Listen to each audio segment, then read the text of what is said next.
Ó, legal.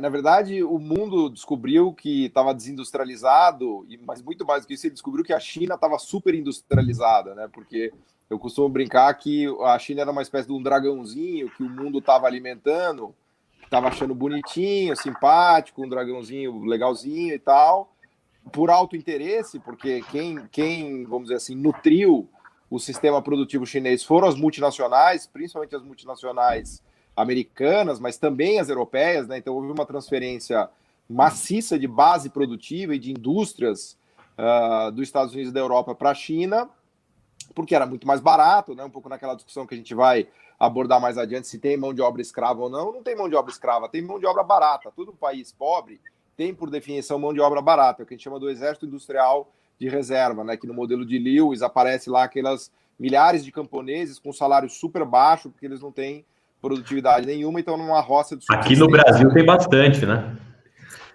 A gente já teve mais, na verdade, né? O caso brasileiro ele se complicou um pouco, porque depois da urbanização, o nosso exército industrial de reserva, por assim dizer, veio para o setor de serviços tradicionais, saiu da agricultura e complicou um pouco mais essa questão para o Brasil. Mas certamente que a gente ainda tem mão de obra muito barata. Inclusive, uma coisa que tenho conversado com o Elias, na China hoje o salário hora médio já é maior do que no Brasil. O chinês, na média, recebe mais que o brasileiro do que o mexicano. Já, na verdade, os custos de produção na China já preocupam os governantes e as empresas chinesas, porque eles estão subindo muito. O salário sobe muito na China, né? Não para de subir. A classe média chinesa já é de mais de 300 milhões de pessoas, bem maior do que a população brasileira. Então, o próprio sucesso da China tem trazido os novos desafios, que são esses desafios da armadilha da renda média que você colocou, né? A renda média é uma situação em que o país tem uma renda de mais ou menos 10 mil dólares, entre 8 e 12 mil dólares, né? Para chegar na renda média é mais ou menos fácil, porque basta você ter uma revolução industrial, no sentido de ser capaz de produzir coisas baratas. Pega um Vietnã de hoje, tá? Você produz tênis da Nike, você pega toda uma terceirização de bens industriais simples e simplistas, né? Então, com uma agricultura razoável, com mineração e com indústria low-tech, você chega na renda média. Foi o que aconteceu com o Brasil até os 80. O grande desafio é pular da renda média para a renda alta, que, aliás, sempre foi a grande drama dos policymakers da China, né? Eu converso muito com o meu amigo Otaviano Canuto, quando ele estava na diretoria do BID, e também na diretoria da FMI, ele ia muito para a China. E toda vez ele voltava da viagem falando: é impressionante como os chineses estão alucinados com a ideia de armadilha da renda média e como eles estão fazendo de tudo e desenhando medidas para evitar que a China caia na armadilha da renda média, né? Ou seja, os policymakers chineses sempre tiveram muito clara essa ideia de que a primeira etapa é a industrialização, né? Que o Elias nos mostra no curso de maneira incrível como a herança industrial do modelo soviético foi importante, porque tinha alguma coisinha ali, a parte educacional, mas o Deng Xiaoping, ele turbinou, ele bombou a industrialização chinesa de uma maneira inimaginável, né? Lembra que hoje a China tem quase 150 milhões de pessoas trabalhando em manufaturas, né, em indústria, por assim dizer, enquanto que os Estados Unidos tem 10 milhões e o Brasil também tem 10 milhões só. A diferença é que o Brasil tem 10 milhões em low-tech e os Estados Unidos tem 10 milhões em medium high-tech. A China tem 150 milhões em tudo, em low-tech, em medium-tech e high-tech, né?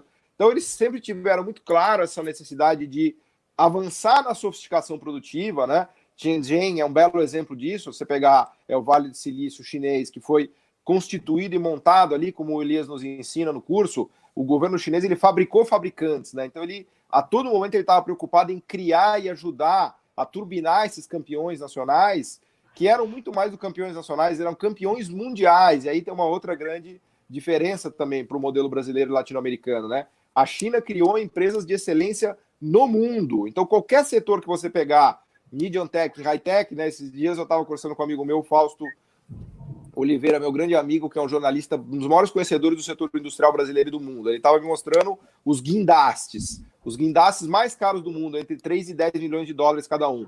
Das 10 principais empresas de guindaste do mundo, 3 são chinesas.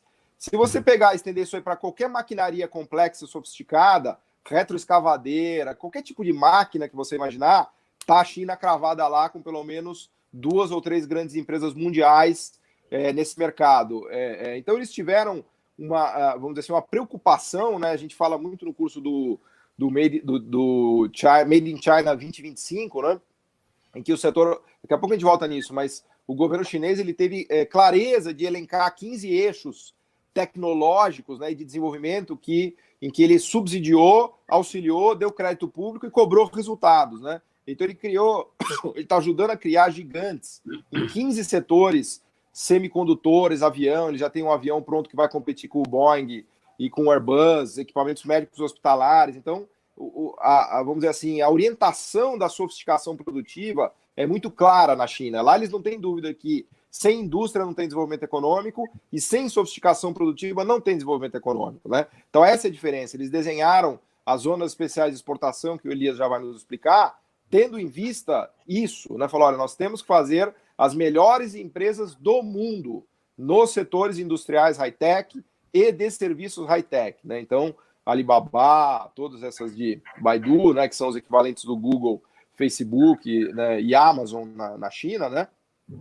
Não deixam nada a desejar ao Ocidente. Aliás, muito pelo contrário, o Ocidente está morrendo de medo. Até o Ocidente está descobrindo que ele mesmo fez muita política industrial no passado, né? Eles foram reler o Hamilton, né? Se você pegar um cara como o Brad DeLong, que é um baita historiador americano, ele foi reler o Hamilton, falou, galera, fizeram até peça na Broadway para ver se a galera lembra do Hamilton, né? Falou, galera, chama o Hamilton, pelo amor de Deus, porque a chinesada vai engolir a gente. Chama o Hamilton que ele resolve. Chama o Hamilton, né? Aqui no Brasil a gente chama o Meirelles. Pois é, que não tem o Hamilton que merece, né?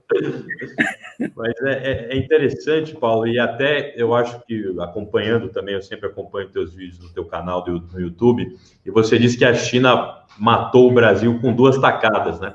E uma dessas tacadas foi justamente nessa maneira como você falou, de forçar o Brasil a se tornar, vamos dizer assim, um país produtor de campeãs nacionais, mas de commodities, que não exigem lá grandes sofisticações, né? Como, por exemplo, frigoríferos e etc., né? Então, faz sentido isso? Isso foi um movimento, basicamente, lógico, a gente tem noção das estruturas, enfim... A gente sempre foi campeão mundial de commodity, né? Não precisava vir o BNDES. Aliás, eu acho um contrassenso absurdo, né? Qual é o sentido do BNDES ajudar o Brasil a produzir commodities de maneira mais eficiente? Pelo amor de Deus, o BNDES ele deveria fazer o contrário, ele deveria investir na sofisticação produtiva brasileira. Eu tenho um amigo brilhante, o Felipe Augusto, que fez uma tese de mestrado mostrando que tudo que o BNDES investiu e ajudou são setores não complexos. Então o BNDES financiou o Brasil para ele ficar ainda mais primário exportador. Então era só o que faltava. A gente tem um Banco Nacional de Desenvolvimento financiando a nossa primarização da pauta exportadora, né? Então, os chineses agradecem, né? Os chineses agradecem.